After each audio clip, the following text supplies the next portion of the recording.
ناظرین، پروگرام حتمی سچائی میں میں آپ کی ہوسٹ انمول منیشا آپ کو خوش آمدید کہتی ہوں۔ آج کے ایپیسوڈ میں ایک منفرد عنوان کے ساتھ ہم آپ کے ساتھ موجود ہیں۔ کیا مسیحی فریب کار ہیں؟ جناب ظفر اقبال صاحب یہ ثابت کرنے کی کوشش کر رہے ہیں کہ مسیحی فریب کار ہیں، لیکن در حقیقت ان کا حملہ کینن پر ہے، اور وہ یہ ثابت کرنے کی کوشش کرتے ہیں کہ کینن فریب سے مرتب کی گئی ہے۔ آج اس مضمون پر روشنی ڈالنے کے لیے ہمارے ساتھ موجود ہیں جناب پروفیسر شفیق کنول صاحب۔ میں آپ کو اس شو میں ویلکم کرتی ہوں۔ شکریہ۔ سب سے پہلا سوال جو میں آپ سے کرنا چاہتی ہوں، جو اٹھایا گیا ہے کہ آؤ اس بات سے آگاہی حاصل کریں کہ مسیحی فریب کار ہیں۔ اس پہ میں آپ کا شکریہ تو نہیں ادا کروں گا کہ آپ مجھے ظفر اقبال صاحب کے الفاظ میں فریب کار کہہ رہے ہیں۔ پروین شاکر کا آپ نے شعر سنا ہوگا کہ میں سچ کہوں گی پھر بھی ہار جاؤں گی، وہ جھوٹ بولے گا اور لاجواب کر دے گا۔ ظفر صاحب یہی کرتے ہیں، بلکہ بہت سارے لوگ جو تنقید کرتے ہیں بائبل پہ، ان کا شیوا یہی ہوتا ہے، ان کا سٹائل یہی ہوتا ہے، بلکہ میں کہوں گا ان کا طریقہ واردات یہی ہے کہ وہ ہمیں فریب کار کہتے ہیں۔ دراصل ظفر صاحب اور اسی طرح کے دوسرے نام نہاد سکالرز وہ فیلسی کا شکار ہیں، مغالطوں کے صحرا میں رہتے ہیں۔ میں کبھی کبھی یہ بات بھی کہتا ہوں کہ ہمیں فیلسیز کو ایک سبجیکٹ کے طور پر پڑھانا چاہیے، تاکہ لوگوں کو دراصل یہ جو الزام لگا رہے ہیں یہ فریب دیتے، تو ہمیں ان کے فریب کا پتہ چل سکے، ہم ان کی مدد کر سکیں کہ فیلسیز سے یا مغالطوں کے صحرا سے وہ کس طرح باہر آئیں۔ دراصل یہ اسلام کے سافٹ ویئر کا مسئلہ، یہ سافٹ ویئر ایسا بنا ہے کہ وہ اسی قسم کے اعتراضات کرتے ہیں کہ خود فیلسی کے اندر کھڑے ہوتے ہیں لیکن ہم پہ اعتراض ہانک دیتے ہیں۔ وہ دیکھیں، چونکہ مسیحیت کی تعلیمات، جوڈائزم کی تعلیمات اسلام سے کسی طریقے سے بھی میچ نہیں کرتے، حالانکہ بعض لوگ یہ دعویٰ کر دیتے ہیں جی کہ بڑی سملیرٹی ہے، لیکن آپ میرا نام لے کے کہیں بھی کوٹ کر دیں دلیری کے ساتھ کہ ایک سنگل پوائنٹ بھی ایسا نہیں ہے جس میں ہماری سملیرٹی نہیں ہے۔ اور چونکہ بائبل اور اسلام میچ نہیں کرتے تو پھر مسلمانوں کے پاس ایک ہی راستہ رہ جاتا ہے، وہ کہتے ہیں کہ سابقہ کتابیں بدل گئی، پھر وہ یہ نعرہ لگا دیتے ہیں۔ اسی شش و پنج سے، اسی کنفیوژن سے نکلنے کے لیے انہوں نے ایک اور نظریہ وضع کر لیا۔ وہ نظریہ یہ آپ نے سنا ہی ہوگا کہ جب نیا نبی نئی کتاب لے کر آتا ہے تو سابقہ کتابیں منسوخ ہو جاتی، ٹھیک ہے، حالانکہ یہ بھی قرین قیاس نہیں ہے، کیونکہ یہ کتابیں الہامی کتابیں اس کائنات کے خالق اور مالک کے حکم سے، اس کی منشا سے، اس کے منصوبے کے تحت لکھی گئی ہیں۔ بالکل۔ تو انسان تو ایسا کر سکتا ہے کہ ٹرائل اینڈ ایرر کے اصول پر کام کرے، لیکن خدا اس طریقے سے نہیں کرتا، ٹھیک ہے۔ ابھی تک دیکھیں ہمارے انسان کے اندر جتنے بھی سسٹم کام کر رہے ہیں ان میں کبھی خامی نظر آئی کہ ابھی ہم بلڈ کی جو نالیاں ہیں وہ آرٹریز اور وینز ہے، ابھی ہم تیسری قسم کی نالیاں بھی لگا رہے ہیں تاکہ وقت ضرورت ہم خون باہر نکال سکیں، کسی کو دے سکیں، ایسا نہیں۔ وہی نظام چل رہا صدیوں سے، جو بھی سسٹم خدا نے بنائے، اس لیے کہ وہ ٹرائل اینڈ ایرر پہ کام نہیں کرتا۔ تو میں تو یہ بھی کہتا ہوں کہ Islam is the religion of confusion, اسلام کنفیوژنس کا مجموعہ ہے۔ میرے ساتھ کوئی اسکالر بیٹھ جائے، میں یہ ثابت کروں گا کہ کسی بھی ڈاکٹرین کو لے کر ہم اس پر بات کریں، جتنی زیادہ تحقیق کریں گے it will end up in a confusion، یہ میں آپ کو بتا دوں۔ اور اس کا مسلمانوں کو بھی پتہ، کتنی کتابیں ہیں جس میں وہ کسی نظریے کو بیان کرتے ہوئے اینڈ میں لکھ دیتے ہیں واللہ عالم، کہ خدا ہی بہتر جانتا ہے، ہمیں نہیں سمجھ آ رہی۔ تو اس کا کیا مطلب ہے؟ اس کا مطلب ہے یو آر کنفیوزڈ۔ حیات محمد ایک کتاب ہے، اس میں بھی کتنی دفعہ آپ گنتی کریں، میں آپ کو ہوم ورک دیتا ہوں کہ واللہ عالم کتنی دفعہ لکھا گیا، آپ گنتی کریں، آپ کو پتہ چل جائے گا۔ اور بھی کئی کتابیں ہیں جن میں ابن کثیر نے اپنی تفسیر کے اندر کتنی دفعہ یہ لفظ استعمال کیا اور بھی اسکالرز کر رہے ہیں. اچھا، پھر یہ جو ہم پہ تنقید کر رہے ہیں ان کا حال ان پرندوں کی طرح، جو پرندے قید میں ہوتے ہیں نا، پنجرے میں ہوتے ہیں، وہ چونکہ پلتے ہی پنجرے کے اندر ہیں. جو پرندے ہوا میں اڑتے ہیں یہ قیدی پرندے سمجھتے ہیں کہ ان کو کوئی بیماری ہے اس لیے یہ نچلے نہیں بیٹھ سکتے. وہ سمجھتے ہم ٹھیک ہیں، دیکھو امن سے بیٹھے ہوئے ہیں.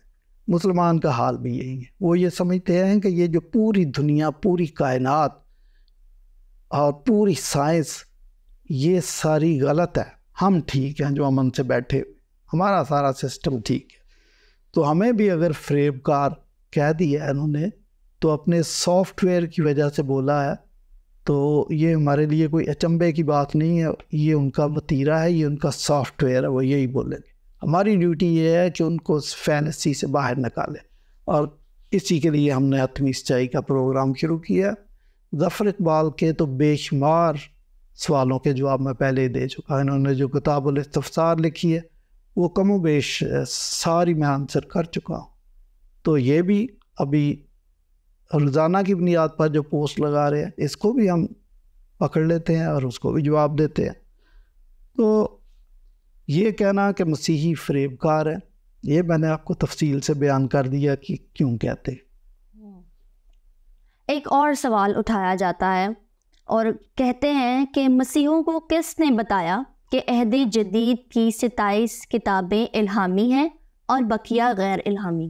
جی ٹھیک ہے، یہ وہی بات ہے کہ چونکہ خود فیلسی کا شکار ہے اور خود کو جناب کو کوئی بات سمجھ نہیں آئی، ہمارا طریقہ کار نہیں پتہ، ہمارے سٹائل کا نہیں پتہ، ہمارے فیتھ اور عقیدے کا نہیں پتہ، خدا کے الہی منصوبے کا نہیں پتہ، بائبل کو پڑھا نہیں ہے اور ان حالات اور واقعات کو نہیں جانا، اس لیے وہ یہ سوال انہوں نے داغ دیا. تو یہ بالکل وہی بات ہے کہ ایک پائلٹ تھا، تو جب اس کا شو تھا پلینز کا تو اپنی بیوی کو بھی لے گیا کہ آؤ دیکھو، مطلب میں پائلٹ بنا تو ہمارا شو. اب وہ تو سارے لوگ عوام بیٹھی ہوئی تھی، اس کی بیوی بھی بیٹھی ہوئی تھی، تو وہ آپ کو پتہ جہاز کو کبھی سیدھا لے جاتا تھا، کبھی نیچے ڈائیو کرنا، کبھی دائیں کبھی بائیں، کبھی کلٹی بھی لگوا کے. تو پھر جب نیچے اتارا تو آیا تو اس نے اپنی بیوی سے کہتا کیسا تھا؟ کہہ رہی ہے کہ تھوڑا اور محنت کرو، سیکھ جاؤ، ابھی الٹا سیدھا اڑاتے ہو. تو یہ جو ہمیں فریب کار کہہ رہے ہیں، یہ ساری باتیں کہہ رہے ہیں، یہ بالکل وہی ہے جو پائلٹ کی بیوی کا ویو تھا. تو یہ کہنا کہ جی ان کو کس نے بتا دیا کہ 27 کتابیں ہیں، کتابیں تو اور بھی ہیں، یہ کہہ رہے ہیں. ہم مانتے ہیں کہ کتابیں بہت ساری ہیں، ابھی تک لوگ لکھ رہے ہیں. ہاں، لیکن یہ کویسچن بڑا دلچسپ ہے کہ 27 کی نیو ٹیسٹامنٹ کے اندر لکھی. دیکھیں، پہلی بات، پہلا پوائنٹ میرا نوٹ کریں، میں 1 بائی 1 پوائنٹ بائی پوائنٹ آپ کو بتاؤں گا کہ کتابیں بعد میں لکھی گئی ہیں، چرچ پہلے وجود میں آ گیا تھا. یہ نوٹ کریں اس بات. چرچ پہلے وجود میں آ گیا تھا، ایماندار وجود میں آ گئے تھے، لوگوں نے چرچ جانا شروع کر دیا تھا. وہ خدا کی ورشپ بھی کر رہے تھے اور ان کو اپنے عقیدے کا بھی پتہ تھا. یہ پولوس جو پہلا کرنتھیوں 15 باب کی 3 اور 4 آیت پہ کہتا ہے کہ جو بات مجھے سب سے پہلے پہنچی میں نے سب سے پہلے تمہیں پہنچا دی کہ مسیح کتاب مقدس کے مطابق ہمارے گناہوں کی معافی کے لیے صلیب پر چڑھ گیا، مر گیا، دفن ہوا اور کتاب مقدس ہی کے مطابق 30 دن مردوں میں سے جی اٹھا. یہ عقیدہ within 10 days مسیح یسوع کے چلے جانے کے بعد بنا لیا تھا کلیسیا نے، اور اس وقت نیو ٹیسٹامنٹ نہیں لکھا گیا تھا کیونکہ پطرس کا جو پہلا خطبہ ہے اس کے اندر یہ عقیدہ انہوں نے انکارپوریٹ کیا. اسی کی بنیاد پر تو لوگوں نے توبہ کی اور مسیح کو قبول کر لیا، 3000 لوگوں نے. تو چرچ پہلے اور کتابیں بعد میں. اب چرچ چونکہ پہلے آ گیا تو وہ چرچ کیوں وجود میں آیا؟ آرتھوڈاکس ایمان کی وجہ سے چرچ وجود میں آیا تھا، یہ یاد رکھیے گا. اور وہ آرتھوڈاکس ایمان عقیدہ کیا تھا؟ بیسک عقیدہ کیا تھا؟ نمبر 1 مسیح کے کلیمز، اور ان کلیمز کے اندر انہوں نے کہا کہ میں خدا ہوں، ڈیوینٹی کا دعویٰ کیا. اور نہ صرف دعویٰ کیا انہوں نے ان کلیمز کو ثابت بھی کیا، اور جب وہ کلیمز ثابت ہوئے تو پھر لوگوں نے ان کو کہنا شروع کر دیا کہ خدا کے علاوہ کوئی شخص ایسا نہیں کر سکتا۔ بالکل ٹھیک ہے۔ دوسری بات، مسیح کی یونیکنیس، ایسا شخص اس وقت بھی لوگوں کو اس وقت تک ماضی میں بھی نظر نہیں آیا، حال میں بھی نہیں تھا، اور ابھی بھی مسیح کا ہمسر کوئی نہیں، ویسا شخص ہمیں نظر نہیں آتا۔ تیسری بات، مسیح کی ڈوینٹی، یہ بھی ثابت ہو چکی تھی، یعنی بہت ساری باتیں تھیں لیکن مسیح کا مردوں میں سے جی اٹھنا، یہ اس کی ڈوینٹی ثابت کرتا تھا۔ یہ پھر مسیح کی پری ایگزسٹنس، کہ وہ ازل سے موجود تھا، پھر مسیح کی انکارنیشن، کہ وہ ازل سے موجود تھا، تجسم اختیار کر کے دنیا میں آیا تھا، اور کروسیفکشن، نمبر 1 کے کروسیفکشن کا عمل، یہ واقعہ، اور پھر کروسیفکشن کے ساتھ اس کے لوازمات، کہ کیوں کروسیفکشن اس نے لی، کیوں وہ صلیب پر چڑھا، دانستہ چڑھا، وجہ کیا تھی، کفارے کی موت تھی، یہ بھی۔ پھر مردوں میں سے جی اٹھنا، ریزریکشن، اور ریزریکشن کے بعد لوگوں نے ان کو خدا اور خداوند ماننا شروع کر دیا۔ یہ آرتھوڈوکس کرسچن فیتھ تھا جو نیو ٹیسٹامنٹ کی کتابیں لکھے جانے سے پہلے موجود تھا، اور اسی کی بنیاد پر، اسی ٹیسٹ کو پاس کرنے کی وجہ سے، اسی ٹیسٹ کو اپنانے کی وجہ سے لوگ کرسچن تھے، یہ یاد رکھیے گا۔ اب جب کتابیں لکھی گئی تو سب سے پہلا ٹیسٹ تو یہی تھا کہ جو کتابیں لکھی جا رہی ہیں ان کے اندر آرتھوڈوکس کرسچن فیتھ ہے۔ اگر کتاب بہت اچھی ہے، فونٹ بھی بہت اچھا، پیپر بہت اچھا ہے، ٹھیک ہے، لیکن اس کے اندر آرتھوڈوکس فیتھ نہیں ہے، دیٹ از ناٹ کرسچن بک، یہ یاد رکھیے گا۔ پھر اس ٹیسٹ کو چیک کرنے کے لیے رسول زندہ تھے۔ بعض لوگوں کے ذہن میں ہے کہ 12 رسول تھے، 70 تھے، 70 میں سے 12 سلیکٹ کیے گئے تھے، لیکن زندہ تو سارے تھے، اور پھر ان کے بھی شاگرد تھے آگے سے۔ اب دیکھیں ان کی تعداد تو سینکڑوں میں بنتی ہے جو مسیح کے شاگرد تھے، پورا کراؤڈ بھی مسیح کی تعلیمات سے واقف تھا، وہ 5000 بھی مسیح کے شاگرد تھے کیونکہ انہوں نے بھی مسیح کی باتوں کو سنا ہوا تھا۔ یہ سارے لوگ جانتے تھے کہ what is orthodox Christian faith. ان کی موجودگی کے اندر اگر کوئی شخص اچانک سے تقریر کر دے کہ مسیح صرف انسان تھا، اس کے خدائی دعوے درست نہیں تھے، یہ اس کو آڑے ہاتھوں لیتے کیونکہ یہ زندہ تھے کہ بھائی یہ آپ کیسی باتیں کر رہے۔ اس لیے 2-3 کتابیں اس دور کی اور بھی ہیں، یہ تھوڑا سا بعد کی ہیں۔ ایک تو چاروں اناجیل کو ملا کے لکھا گیا، اس کا نام میرے ذہن سے نکل گیا، اور دوسرا شاگردوں کی جو تعلیمات ہے ڈیڈیخے، اس کے اندر بھی یہی ساری باتیں جو کرسچن فیتھ ہے یہ ساری ان کے اندر موجود ہے، اور یہ رسول جو بیان کرتے تھے ان کو لکھا ہے۔ ہمارے پاس اب وہ بھی موجود ہے، ہمیں پتہ چل جاتا ہے کہ یہ صحیح ہے۔ اچھا، دوسری بات کہ یہ کتابیں انسپائرڈ تھی۔ اب یہ ظفر صاحب کہہ رہے ہیں کہ ان کو کس نے بتایا؟ روح القدس نے بتایا، مسیح نے بتایا۔ پولوس کو مسیح یسوع نے پرسنلی بتایا، ٹھیک ہے، اور باقیوں کو روح القدس نے بتایا۔ یوحنا 14 باب کی 26ویں آیت میں مسیح یسوع کے الفاظ ہیں جو ان کی زبان مبارک سے نکلے ہیں کہ روح القدس تمہیں وہ سب کچھ یاد دلائے گا جو میں نے جو کچھ بھی تمہیں بتایا، ساری باتوں کو تمہیں یاد دلائے گا۔ تو آپ کا کیا خیال ہے کہ روح القدس کی یاد دلانے کے بغیر یہ لکھنے کے قابل تھے؟ اتنی نفیس اور گہری باتیں ہیں جو رائٹرز نے لکھ دیں، وہ روح القدس کی تحریک اور گائیڈنس کے بغیر نہیں لکھ دی۔ پھر دوسری بات اپوسٹولک ٹیسٹ تھا، رسول زندہ تھے۔ میں نے بتایا کہ رسول صرف 12 نہیں تھے، کتنے لوگ تھے۔ ان کی موجودگی میں غلط کتاب چھپ نہیں سکتی تھی، ہو نہیں سکتا تھا۔ وہ ظاہرہ زندہ تھے، ان کو چشمدید گواہ تھے، پھر خدا کے ساتھ رہے۔ مسیح کو ہم خدا مانتے ہیں، جو لوگ خدا کے ساتھ 24 گھنٹے رہے، ان سے کون سی چیز چھپی ہوئی تھی؟ آپ کو پتہ ہے کہ جو باتیں پبلکلی ان کو سمجھ نہیں آتی تھی وہ علیحدگی میں بھی جا کے پوچھتے تھے، تو ان کو سارا پتہ تھا۔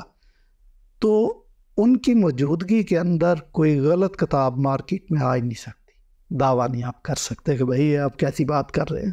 پھر اینٹیکویٹی، ان کی اینٹیکویٹی کا مطلب ہے کہ ان کا قدیم پن سے مراد یہ ہے کہ مسیح یسوع کی زندگی، زمینی زندگی اور ان کے رفع آسمانی کے بعد اس کتاب کا فاصلہ کتنا، جتنا فاصلہ اس سے بڑھتا جائے گا اس کی جال سازی کے، شکوک و شبہات کے چانسز بڑھتے چلے جائیں۔ وجہ وہی بات ہے کہ اگر within 10 years, within 15 years, within 20 years لکھی گئی ہے تو اس وقت چشمدید گواہ موجود تھے، ٹھیک ہے؟ اور اگر کو 50 سال بعد لکھی گئی، 60 سال بعد لکھی گئی ہے، 100 سال بعد لکھی گئی ہے، تو اس کی اتھینٹیسٹی کے چانسز کم ہو جاتے ہیں، کیونکہ ان کو چیک کرنے والا کوئی نہیں، ٹھیک ہے نا؟ اور پھر جیسے ٹائم گزرتا ہے، 50 سال، 60 سال، 70 سال، 100 سال، تو شخصیت جو ہے لوگوں کی زندگی میں، پیروکاروں کی زندگی میں لیجنڈ کی صورت اختیار کر جاتی ہے۔ لیجنڈ کی جب صورت اختیار کر جاتی ہے تو پھر ہم انسان ہیں، ہم اس کی تعریفوں کے پل باندھ دیتے ہیں اور اس کی بڑائی بیان کرنے کے لیے آسمان اور زمین کے کلابے بنا دیتے ہیں۔ جیسے یہ جعلی اناجیل کے اندر یہ ہے کہ مسیح تو بچپن میں معجزات کرتا تھا، وہ تو چڑیوں میں پھونک مارتا تھا، اڑ جاتی تھی، یہ زمین آسمان کے کلابے ملائے گئے بعد، ٹھیک ہے؟ تو میں آپ کو اور مثال دیتا ہوں، یہ جتنی بھی نیو ٹیسٹمنٹ کی کتابیں ہیں، جو میرا مطالعہ ہے، یہ زیادہ سے زیادہ 20 سال کے اندر لکھی گئی ہیں۔ یہ جو لوگوں نے افسانے بنائے ہو نا کہ جی 70 سال بعد تو 80 سال بعد تو 90 سال بعد، نیور، ودن 20 ایئرس یہ کتابیں نیو ٹیسٹمنٹ کمپلیٹ تھا، لکھ دیا گیا تھا۔ کیونکہ بعد میں تو لوگ پھر افسانے شروع کر دیتے ہیں، کیونکہ شاگرد موجود نہیں ہے، کوئی چیک کرنے والا موجود نہیں ہے، تو جو مرضی کو ملاوٹ ہوتی ہے اس میں، ملاوٹ نہ ہو سکتا، وہ اچھے مطلب اچھی نیت سے لکھ اچھی نیت سے لکھ رہے ہوں، لیکن وہ زمین آسمان کے کلابے ملانا شروع کر دیں گے جی، کہ مسیح یسوع کی تو شکل ہی بہت اچھی تھی، وہ جب دیکھتا تھا تو آنکھیں بڑی خوبصورت تھی، پھر اسی قسم کی باتیں کریں گے وہ، تو اس کا تو ناک بڑا تیز تھا، بال گنگریالے تھے، وغیرہ وغیرہ۔ تو جو بھی اتھنیسیس نے جو 7 لیٹرز لکھے آپ پڑھیں تو آپ کو اناجیل اور پولوس کے خطوط کے اندر اور ان 7 خطوط کے اندر کوئی ڈفرنس نظر نہیں آئے گا، بالکل آرتھوڈاکس فیتھ ان کے اندر نظر آئے گا تھے اتھنیسیس کے 7 لیٹرز۔ لیکن کیوں نہیں کینن میں شامل؟ کہ یہ مسیح یسوع سے ان کا فاصلہ بہت بڑھ جاتا ہے، اس لیے ہم ان کو نہیں لے سکتے، اس کرائٹیریا کی وجہ سے نہیں لے سکتے۔ اور بھی کئی کتابیں ہیں، تو اور بھی اناجیل لکھی گئی، لیکن وہ یہ جو 2-3 چیز میں نے آپ کو بتائی ہیں ان پر پورا نہیں اترتی تھی۔ جینٹائل چرچ جو ہے وہ پولوس کی وجہ سے قائم ہوا، وہ پولوس رسول کے سٹائل سے واقف تھے اور اس کی تحریر کو پہچانتے تھے، کیونکہ خطوط لکھتے تھے وہ، ان کو وہ خود رائٹنگ جانتے تھے کہ یہ پولوس کی رائٹنگ ہے، ٹھیک ہے؟ اور پولوس دستخط بھی کرتا تھا اپنے خطوط کے، وہ سب پہچانتے تھے۔ ان کو فریب دینا، کوئی جعلی خط لکھ کے بھیجے، وہ بتا دیں گے کہ یہ پولوس کی رائٹنگ نہیں۔ میں آپ کو ایک مثال دیتا ہوں، کئی دفعہ ایسا ہوا کہ ابھی پچھلے ہفتے ہی ایک شخص غالب کا شعر بتا رہا تھا، تو اس نے جو پہلا مصرع تھا وہ فرق تھا، دوسرا مصرع جو ہے وہ کوئی اور اس کے ساتھ ملا دیا۔ میں نے کہا آپ نے غلط جوڑا، یہ والا اصل نہیں ہے۔ اس نے چیک کیا اس کے اپنے فون پہ اور بتایا کہ بھائی صاحب آپ صحیح کہہ رہے۔ تو جو پولوس کے پیروکار تھے وہ جانتے تھے کہ یہ خط پولوس کا، اور پولوس کہتا تھا کہ یہ خط دوسرے چرچز میں بھی پڑھ کے سنایا جائے، ٹھیک ہے؟ اگلی بات کیتھولسٹی، کہ جتنے بھی چرچ قائم ہو گئے تھے وہ سب ان تحریروں سے واقف تھے کہ یہ بائبل کا حصہ، ٹھیک ہے؟ اور بات یہ کہہ رہے کہ ان کو کس نے بتایا؟ بائبل کہتی ہے کہ ان لوگوں کے پاس امتیاز کی روح تھی۔ امتیاز کی روح کا مطلب ہے کہ وہ رائٹ اور رانگ کی تمیز کر سکتے تھے، جس کو کہتے ہیں اڑتی چڑیا کے پر گن لیتے تھے۔ ان کو پتا تھا کہ یہ تحریر اصل ہے، یہ نقل ہے۔ تو یہ کہنا کہ جی کینن کرسچن نے اندازے سے بنا دیا، کسی بیوقوف نے تو یہاں تک بھی کہہ دیا کہ کرسچن کے پاس بہت سی کتابیں تھیں، ایک بڑے سے ٹیبل پہ رکھ کے اور ٹیبل کو زور سے ہلایا، جو اوپر رہ گئی وہ کینن، جو نیچے گر گئی وہ کینن سے باہر۔ آپ بڑے بڑے افسانے سنیں گے۔ تو ظفر صاحب بھی اسی قسم کی کہانی ہے، ذرا نپے تلے الفاظ میں کہہ رہے ہیں، دماغ میں ان کے بھی یہی ہے کہ ٹیبل پہ رکھ کے ہلائی ہے تو جو ٹیبل پہ رہ گئی وہ کینن تھی۔ کیسے کیسے افسانے سنیں گے۔ تو ہمارے پاس بیٹھے، اصل میں ان کا پرابلم یہ ہے کہ یہ فیس بک پہ جن لوگوں کے ساتھ انٹریکشن کرتے ہیں وہ سمجھتے ہیں کہ وہ کرسچن سکالرز ہیں اور کرسچنس کی نمائندگی کرتے ہیں۔ فیس بک پہ کون ہوتے ہیں؟ آپ سمجھتے ہیں کہ وہ کرسچینٹی کی نمائندگی کرنے والے لوگ بیٹھے ہوئے ہیں فیس بک پہ۔ ایک شخص تھا، وہ ٹرپل ماسٹر تھا اور ایک کالج کا پروفیسر، بلکہ وہ تھا پرنسپل تھا۔ پتہ نہیں مجھے کیا کیا بتا دیا کرسچینٹی کے بارے میں۔ میں نے کہا آپ کو یہ کون بتاتا ہے؟ یہ تو کرسچینٹی کی تعلیمات نہیں ہے۔ اس نے کہا یہاں پہ ایک مالی ہے وہ کام کرتا ہے، اس نے مجھے یہ باتیں بتائی۔ میں نے کہا آپ کو عقل ہونی چاہیے، ٹرپل ایم اے کر کے بیٹھے اور مالی سے آپ کرسچینٹی سیکھ رہے ہیں۔ تو یہ اسی طرح کے لوگ ہیں، یہ ظفر اقبال صاحب کرسچینٹی سیکھتے ہیں فیس بک سے اور پھر ہمارے ساتھ بحث کرنے آ جاتے ہیں۔ تو یہ ساری باتیں ہیں۔ آپ کا جو جواب ہے وہ قابل تعریف ہے کہ ایک سمپل سے جملے میں جو آپ نے اتنی بات ایکسپلینیشن کے بعد آخر میں بات بیان کی کہ کس نے بتایا، رول کس نے بتایا، یہیں پر میرے خیال سے بات ختم ہو جاتی ہے اور جو سمجھنے والے وہ ضرور سمجھ جائیں گے اس سے کہ کس نے بتایا۔ اگلا سوال بھی ایک اٹھایا جاتا ہے کہ اگر پہلے بہت سے لوگ انجیل کے نام پر یادداشتیں تحریر کر رہے تھے تو کس نے بتایا کہ یہی 4 لوگ ہیں جنہیں یادداشتیں تحریر کرنے پر مامور کیا گیا ہے؟ دیکھیں، وہ جو یادداشتیں تحریر کر رہے ہوں گے، یہودی سٹائل یہ تھا کہ وہ اپنے استاد سے سنتے تھے اور اس کو زبانیں بھی یاد کر لیتے تھے، بعض ہو سکتا لکھتے بھی ہوں۔ تو تاریخ ہمیں بتاتی ہے، پاپیاس، بزرگ پاپیاس، وہ کہتا ہے کہ میں نے ایک خط یا ایک تحریر دیکھی ہے، وہ عبرانی میں لکھی ہوئی تھی۔